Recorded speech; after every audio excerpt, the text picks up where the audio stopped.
Domestic Girlfriend is a show that needs no introduction. It's a show in which the main character finds himself in a situation where his father remarries and his new stepmother has two daughters. One is his teacher, who he's in love with, and the other is the girl that he just slept with. The content of the show is in line with this absurdity. The main character frequently finds himself in ridiculous situations, such as walking in on his new stepsister in the bath, his other stepsister forgetting that the main character is there and walking out of the bath wearing nothing but a towel, which covers very little. Or perhaps the most ridiculous, his stepsister having a severe cold and needing medicine, but the only medicine they own is a suppository, which, of course, he needs to administer. You've likely heard of this show. You've likely seen memes online or heard friends joke about it. Maybe you've seen clips, maybe you've actually watched the show. It's everything that it sounds like. And yet here I am, making a video proclaiming its importance. Why? I want to start by saying that there are very real issues with Domestic Girlfriend. Rewatch the first few seconds of this video if you need any idea of what some of them are. These issues will keep a large portion of people from reading it, and honestly for good reason. I'm not here to tell you to read Domestic Girlfriend despite these issues. This video isn't really meant to convince you of anything, it's meant just to answer a single question. Why does this manga matter to me, despite all of this? For starters, let's make it clear that I'm talking about the manga specifically. The anime adaptation isn't great, and tends to highlight a lot of the worst aspects of the story.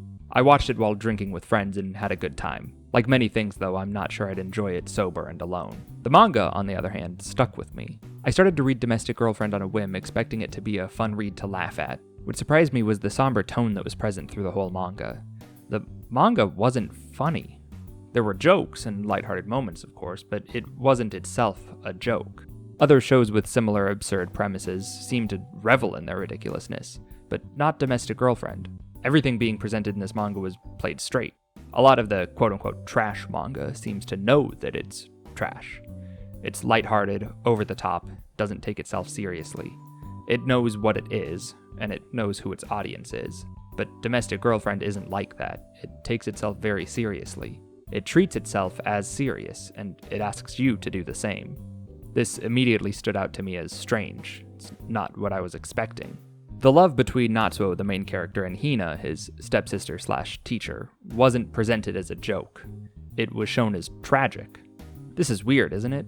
I mean, I struggle to find any way to present the premise of this manga in a way that isn't in some way inherently comedic. And yet the manga plays it straight start to finish. The author, Kei Sasuga, has said she wrote Domestic Girlfriend because she found taboo relationships interesting and wanted to explore that in a story. She didn't write this because she thought it was hot and wanted readers to get off on the fantasy of it. She wrote Domestic Girlfriend because she wanted to explore the tragedy of forbidden love, and chose to use incest as a starting point. But while all of this is being played straight and is all presented as a serious and tragic thing, she would then go on to fill each chapter with naked and half-dressed women. She would put the protagonist in situations that are ridiculous and seem more befitting a hentai than an anime. Why? I can't answer these questions. My goal with this video isn't to explain the thought process of Sasuga when writing this manga. I'm not as interested in what the artist thought when creating art as I am interested in the reaction that the audience has to that art. My reaction to Domestic Girlfriend was something unexpected, and something I've failed to properly verbalize since reading it. It's something that I don't fully understand, truthfully, and I hope through this video I can explore that.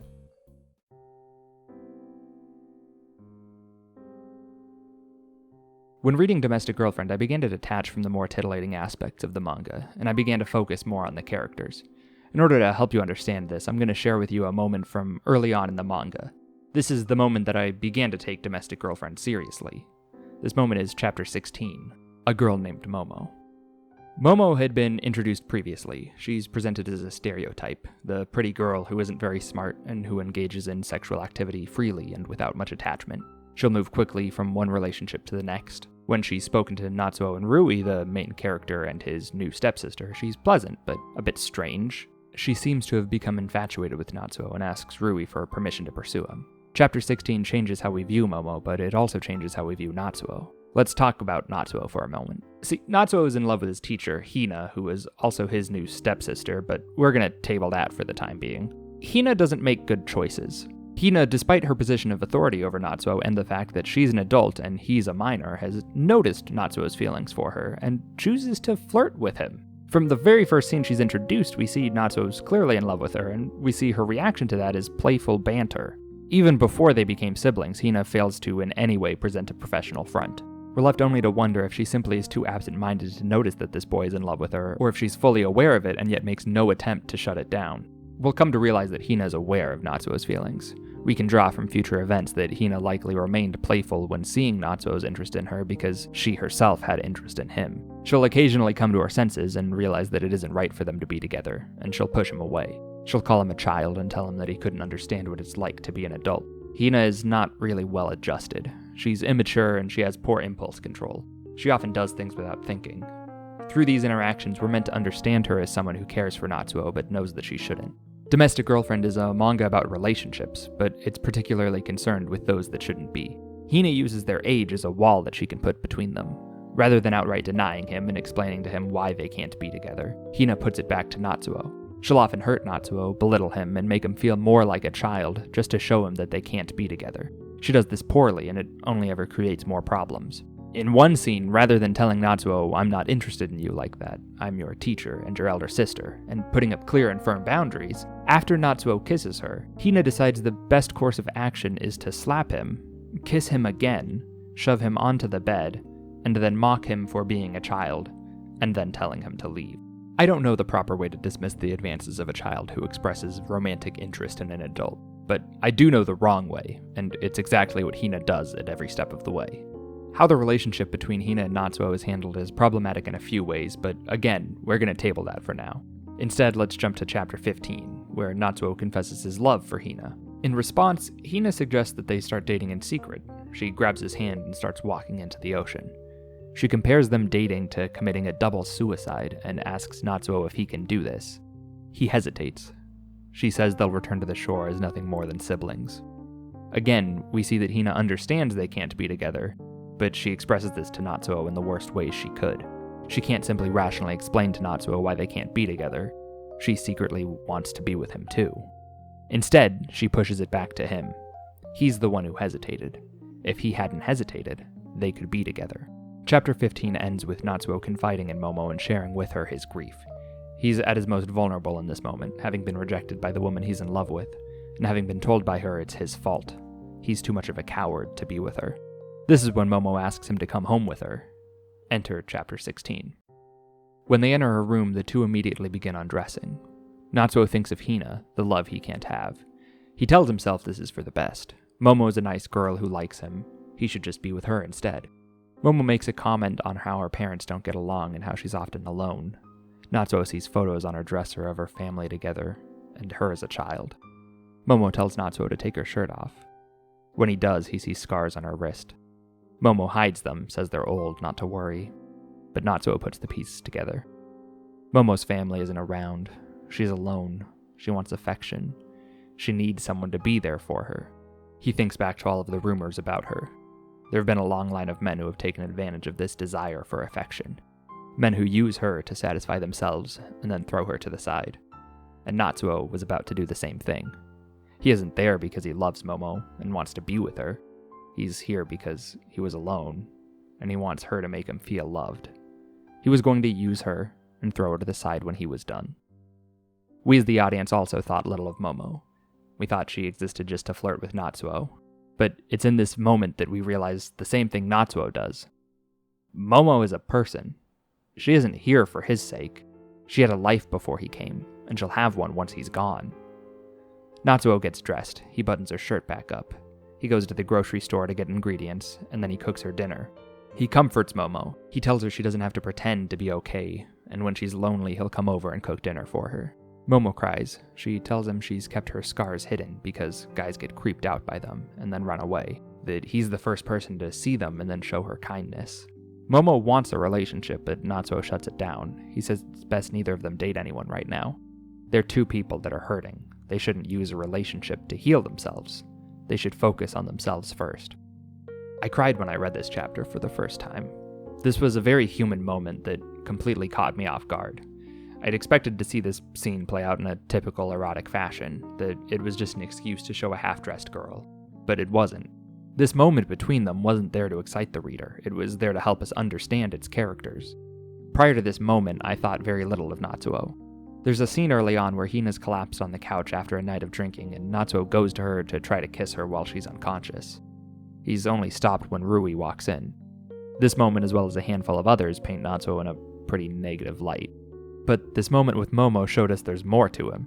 He isn't just some kid controlled by his basest urges. He's capable of reflecting and improving. He's capable of empathy and showing that he cares for someone else, doing something selfless. But this moment wasn't just about Natsuo. We assumed while reading that Momo would just be a typical stereotype, the pretty girl who's infatuated with the protagonist in a harem, the type of character that exists just as eye candy for the reader and who's only ever objectified and never given a human moment. Domestic Girlfriend subverts our expectations here, though. This is carried through to the very end of the series. Every character gets a human moment. Momo is a side character for much of the manga. She drifts to the back of scenes after chapter 16. She steps aside so we can learn about other characters. New characters keep getting introduced. Domestic Girlfriend follows its protagonists, starting in high school, to college, all the way up to adulthood. They meet a variety of people in their lives, and each one is given the same respect granted to Momo. They're each humanized, and each of them carry with them their own baggage. These side characters are used to explore topics that I didn't expect to see in this manga. We see characters who struggle with drug addiction, characters who struggle with their sexuality and the way that it impacts relationships with their friends and their family. We get to see the more standard romance topics like unrequited love and jealousy, but we also see things rarely depicted in romance manga. A bulk of the manga follows two of the main characters in a committed monogamous relationship, something that by itself is rare in romance manga, but it uses this core relationship to show relatable problems that often arise in relationships, dealing with long-distance relationships, balancing your work life and your social life, balancing your desires and goals with the desires and goals of your partner, feeling like you aren't enough for your partner, that they deserve better. These human moments aren't mentioned when discussing Domestic Girlfriend. People rarely get past laughing at the premise. It isn't helped by the poor anime adaptation, which brought this story into the public eye and simultaneously reinforced every thought you would have about it. I don't want to blame the anime too much. This is a hard manga to adapt. Its tone is hard to pin down. The manga is everything the anime says it is, but it's also more. It's emotional. It's compelling. It has a heart that the anime never shows. If you've watched the anime, the scene I described likely didn't impact you the way it impacted me. It may have been an odd but forgettable moment. This is where the anime fails in its adaptation. In the anime, the events of chapter 15 and 16 are rearranged. The events of chapter 15 happen a few episodes after the events of chapter 16. An innocuous change at face value, but it's important to understand that Domestic Girlfriend isn't an episodic story. The events that happen in a specific order for a reason. There's a logical flow to how things unfold such that we can understand the characters, their thoughts, and their motivations. By sloppily rearranging events and cutting vital shots from the most emotional scenes, you perform half of a heart transplant. You remove the heart, but you fail to put anything substantial in its place. It's easy for me to blame the anime for Domestic Girlfriend's reputation. The anime is essentially a supercut of every erotic and dramatic scene with no regards as to the intentional pacing and storytelling done by Sasuga. Someone who watches the anime is left feeling like they've watched nothing of substance, and they can't be faulted for that. Domestic Girlfriend is a slow burn, and Sasuga uses over-the-top drama and eroticism to compel the reader forward. Without the payoff, it's no wonder anime fans were left feeling unfulfilled. I wonder sometimes, though, if the anime has nothing to do with it. Maybe anyone who watched the anime would have been left with the same impression after reading the manga. Maybe the anime adaptation isn't actually poorly constructed, and my critique comes from a base complaint that anything was changed at all. I don't think that's the case. I think I'm able to recognize when changes made to a source material are valuable. Have you ever read A Silent Voice? I mean, I have. That manga is pretty good. The movie makes fairly substantial changes, though, and manages to elevate a good story to a masterpiece. Changes from source material isn't an inherently bad thing. I just think in this case it is. I don't think it's wrong to say that Domestic Girlfriend's legacy is tainted by the anime adaptation. I've often felt strange for liking Domestic Girlfriend as much as I do. People laugh when I talk about it, and I'm not really ever sure if they're laughing at me or if they think I'm making a joke when I praise this often maligned manga. I felt as though I somehow have the wrong opinion. I think people often assume when I say something unpopular or controversial that I do it just to get a laugh or to get a rise out of people. I assure you that isn't the case. I'm not sitting here today praising Domestic Girlfriend because I think it's funny. I'm praising Domestic Girlfriend because it genuinely makes me sad to see people mock it to the degree that they do. I don't blame anyone for judging a show or a story based on how many mistakes it makes or how low the lows are. I myself have done this in the past. I've done it on this very YouTube channel and videos that I'm not proud of. But I think we should talk about how many things Domestic Girlfriend does right. I really enjoy romance manga because I'm fascinated by the relationships people have with each other. Not just romantically, but just in the way that we as people treat each other. I don't want to turn this video into philosophical debate about the meaning of life, but I often find myself paralyzed by the thought of death and the impermanence of existence. I often think how we'll all someday cease to be, and I often think about legacy. What is it that we leave behind? And while there are many things that many people leave behind, the vast majority of us will die without contributing anything to this world in any meaningful way. We won't be written about in history books. We won't make art that will be discussed for centuries to come. We won't build anything substantial or meaningful, neither tangibly nor metaphorically.